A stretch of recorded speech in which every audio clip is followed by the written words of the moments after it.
All right, so when Jesus heard that Lazarus was sick, he stayed 2 more days in the place where he was. I want to make one more point about this seeming delay.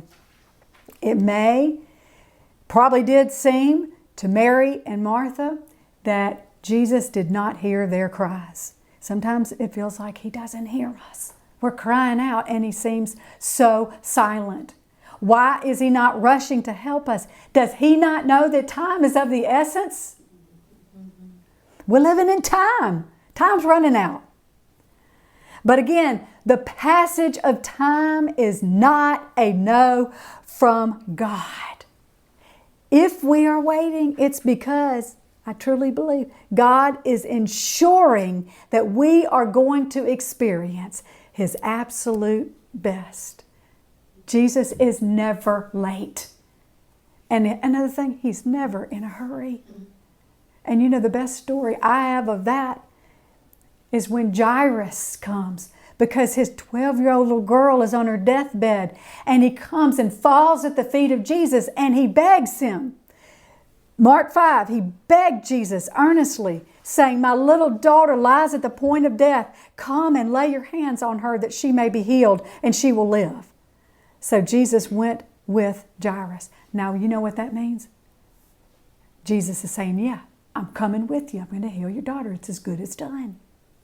So Jesus went with him, and a great multitude followed Jesus and thronged him. So he's walking with this crowd of people, and you know what happened. The woman with the issue of blood touched the edge of his robe, and he stopped, and he turned around.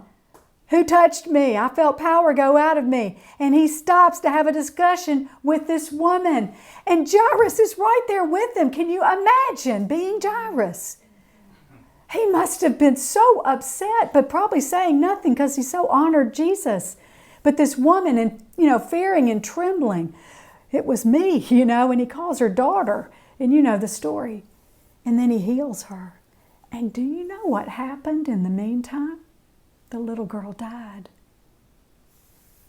Yeah, but we know the end of the story. In Mark 5, he said the child is not dead but sleeping. He gets all the way to Jairus' house and they're weeping and wailing. He says the child is not dead but sleeping. Same thing he said about Lazarus. Then he took the child by the hand and said to her, "Talitha cumi," which is translated, "Little girl, I say to you, arise." Immediately the girl arose and walked. Jesus did hear Jairus' cry for help. He heard Mary. He heard Martha. He hears us. He hears every cry. And He answers us. And you know what? Let me take you back to session 13. Jesus is our yes. Not only does He hear us, He grants every request we make in the name of Jesus. When people want to say, "Well, if it be thy will," according to His will, I grab hold of that. Just read His word. You'll know His will. It's good news. He grants every request made in the name of Jesus according to His will. And Jesus is our yes from the Father. To every promise, He will answer every request in the perfect manner, in the perfect time. And I will tell you, I could give you pages of scriptures that say that God hears us. He hears us. I'm just going to give you a couple of them. Psalm 34. "I sought the Lord and He heard me and He delivered me." From how many fears? All my fears. "This poor man cried out and the Lord heard him and saved him out of how many troubles? All his troubles.